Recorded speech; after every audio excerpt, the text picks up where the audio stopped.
السلام علیکم۔ فیل ہونے والے اسٹوڈنٹ کو ایک ایسی سزا دینا آپ نے زندگی میں نہیں سنا ہوگا میری طرح، میں نے بھی زندگی میں پہلی بار اتنی بڑی پنشمنٹ دیکھی ہے۔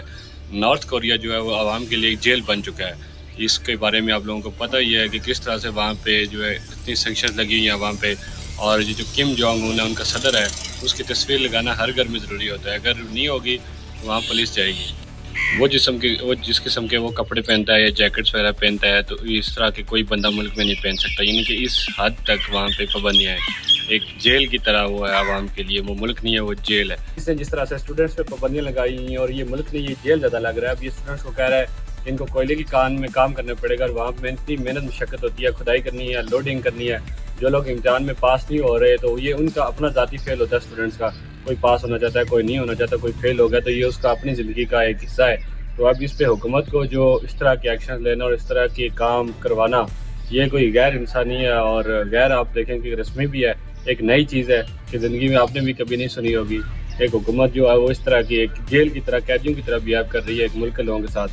تو یہ ملک اس طرح اس ذہن پر پہنچ چکا ہے کہ یہاں پہ جو خبریں ہوتی ہیں وہ بھی کم جونگ ان جو ہے وہ خود پہلے دیکھتا ہے، اور اس کے جو بندے ہیں وہ دیکھتے ہیں کہ جو خبر چلانی ہے تو وہ ٹی وی پہ چلاتے ہیں، جو نہیں چلانی تو وہ نہیں چلاتے۔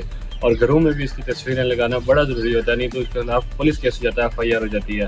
تو اب یہ ملک آزاد ہے، ہم اس کو آزاد کہہ سکتے ہیں یا نہیں کہہ سکتے، اس کے بارے میں مجھے تو نہیں لگتا کہ یہ آزاد ہے۔ اس کے بارے میں آپ لوگوں کی کیا رائے ہے، کامنٹس میں پلیز ضرور بتائیے گا۔ اب جو ڈونلڈ ٹرمپ ہے اس نے یہ کہا ہے کہ میرے نمائندے اسلام آباد جائیں گے مذاکرات کرنے کے لیے۔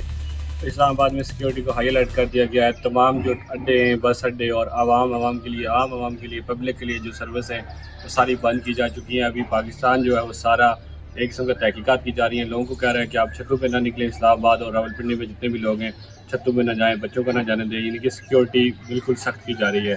ایران کی طرف سے بھی وفد آ رہا ہے اور امریکہ کا بھی آ رہا ہے۔ تو اب جس طرح سے یہ مذاکرات چل رہے ہیں تو اگر ان دونوں میں سیٹلمنٹ ہو جاتی ہے تو یہ اسلام آباد کی ایک بہت بڑی کامیابی ہوگی۔ ادھر سے جو ہے ایران کا بحری جہاز امریکہ نے اپنے قبضے میں کر لیا اپنائی حرمت سے جاتے ہوئے، انہیں ناکہ بندی کی ہوئی ہے۔ ایران یہ کہہ رہا ہے کہ جب تک ناکہ بندی ختم نہیں ہوگی تو ہم مذاکرات نہیں کریں گے، لیکن جیسے ہی مذاکرات ہوتے ہیں یا ناکہ بندی ختم ہوتی ہے یا اس پہ کوئی بات چیت چلتی ہے تو ایک دم سے اگر جنگ ختم ہوتی ہے تو اس کا بڑا کریڈٹ جو ہوگا وہ اسلام آباد کو جائے گا اور ان کی حکومت کو جائے گا۔ اس سے ان کو کافی فائدہ ہو سکتا ہے، سفارتی طور پہ بھی اور معاشی طور پہ بھی، کہ پاکستان کے لیے ایک اچھا سٹیپ ہوگا اگر یہ جنگ رک جاتی ہے۔ جس طرح سے یہ جنگ چل رہی ہے اس نے لبنان اور پورے مڈل ایسٹ کو اپنی لپیٹ میں لیا ہوا ہے، اور انرجی کرائسس مزید بڑھ رہی ہیں، بہت لوڈ شیڈنگ ہو رہی ہے پاکستان میں۔ بہت سے ملکوں میں آپ دیکھیں تو انتہائی زیادہ لوڈ شیڈنگ اور مہنگائی اور انرجی کرائسس پیدا ہو رہے ہیں۔ تو جس طریقے سے یہ جنگ سیٹل ہوگی پھر یہ مہنگائی اور یہ جو مسائل ہیں یہ کم آنے پہ